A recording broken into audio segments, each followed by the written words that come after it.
The fourth problem under income from capital gain. Go through the question. During the previous year ending 31st March 2019, Mr. Jagan, is a resident, sold the following assets. Number 1, shares unlisted. It was sold on 10th April 2018.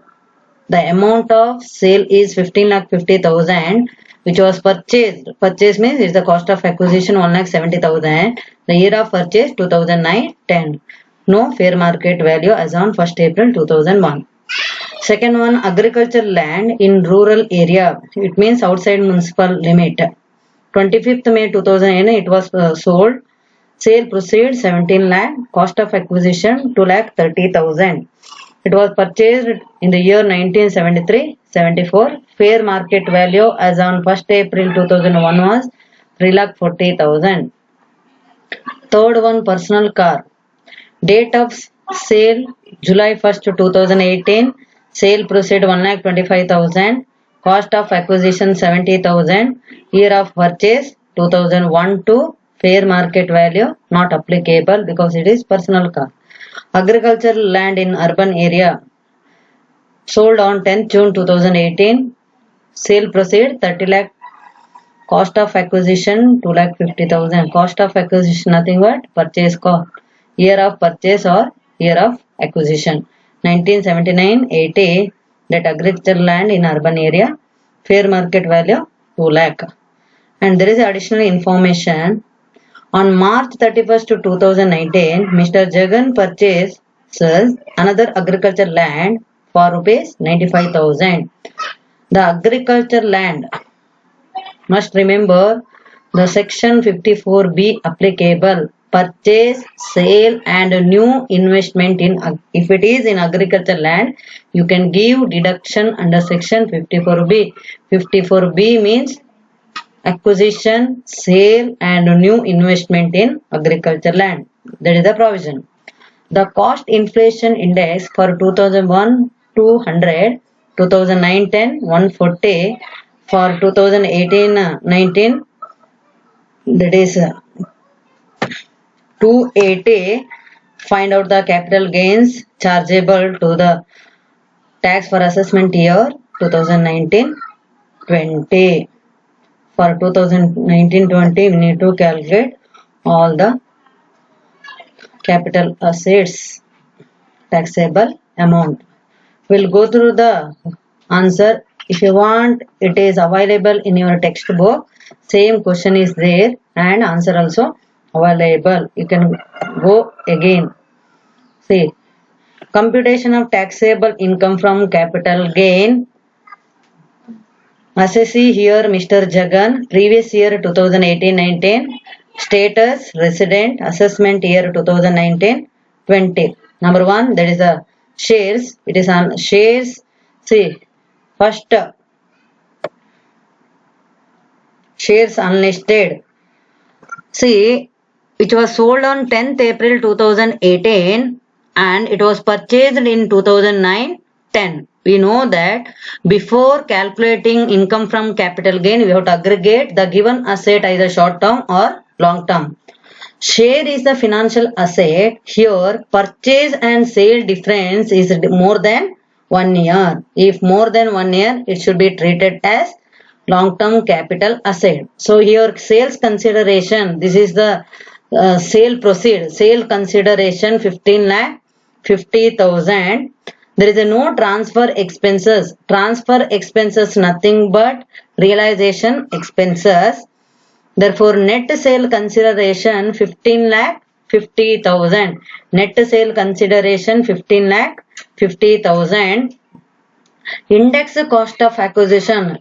The given asset is long-term capital asset, so you have to apply index cost of acquisition. We know the formula to calculate index cost of acquisition.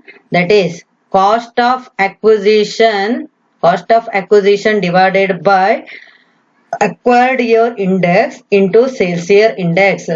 The shares were purchased in the year 2009-10. 2009-10 ಅಲ್ಲಿ purchase ಮಾಡಿರೋದು. 2009-10 index ಬಂದ್ಬಿಟ್ಟು It's given in the problem, that is 148 into sales year index. Sale ಆಗಿರೋದು 10th April 2018. It means in previous year 2018-19. That index is 280. So 1,70,000 divided by 1,40,000 into 280. That is 3,21,622. There is no in cost of improvement, index cost of improvement not there. So it is 15,50,000 minus 3,21,622. It is treated as long-term capital gain, or gross capital gain 12,28,378. Gross capital gain is equal to long-term capital gain because there is no any exemption for shares. The second one here in the above problem, second is agricultural land in rural area outside municipal limit. While explaining in the theory part, we know that agriculture land or agriculture in rural area, it is exempted from capital gain. My dear students, remember agricultural land in rural area, it is exempted from capital gain, but agricultural land in urban area, it is taxable. So agricultural land in rural area, it is exempted from capital gain. You have to write like agricultural land in rural area which is purchased, it is not a capital asset, so it is exempted, or you should write tax free or nil. Anything can be applied.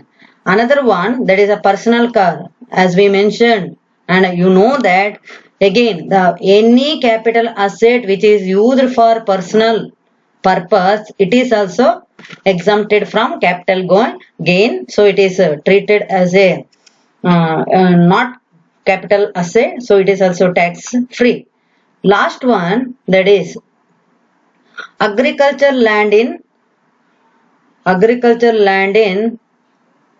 urban area which was sold on 10th June 2018 for 30 lakh and purchase cost 2,50,000 which was purchased in 1978, and fair market value given as on 2001, that is 2 lakh. See here, when the fair market value given and acquisition cost given, in that case while calculating cost of acquisition we have to take whichever is higher, because acquisition cost given before 2000 and fair market value given as on 1st April 2001.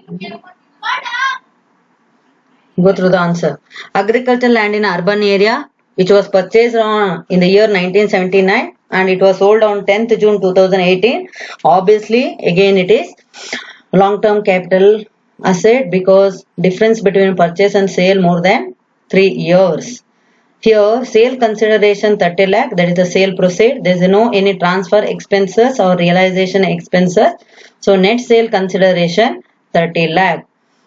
So index the cost of acquisition. This is the long-term capital asset, so index will be applicable. Here cost of acquisition also given, fair market value given, cost of acquisition before 2001 given, that is 1973, and fair market value as on 1st April 2001. Make it this is 2001.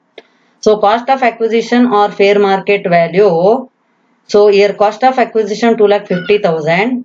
Fair market value 2 lakh, we have to take whichever is great divided by, so for before 2001 there is no index, purchase year or cost acquisition year index not there, so you have to take 2001 to index, that is 100, and into sales year index 280. So 2,50,000 divided by 100 into 280, answer 7 lakh. So there is no index cost of improvement. Therefore, gross long-term capital gain 23 lakh. And additional information, there is information on March 31st, 2019, Mr. Jagan purchases another agricultural land for rupees 95,000. The cost inflation index, all those things given. See, on March 31st, 2000, Mr. Jagan purchased another agricultural land. Remember, my dear student, agricultural land provision will come under section 54B. So here agricultural land in urban area, here you can give the exemption.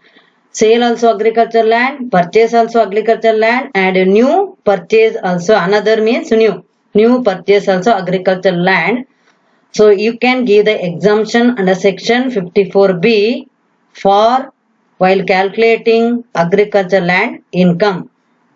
See here, the calculation exemption under section 54B, here purchase of agricultural land 95,000 and gross long term capital gain 23 lakh, whichever is less to be taken here.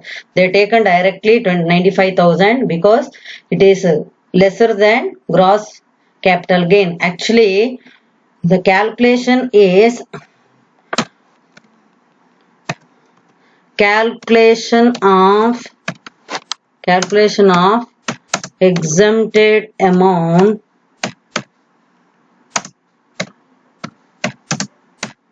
under section 54B like this. Gross capital gain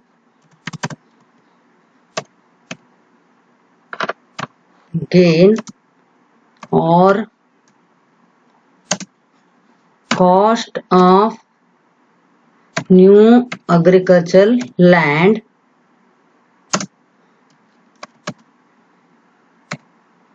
whichever is less. Gross capital gain here how much? 23 lakh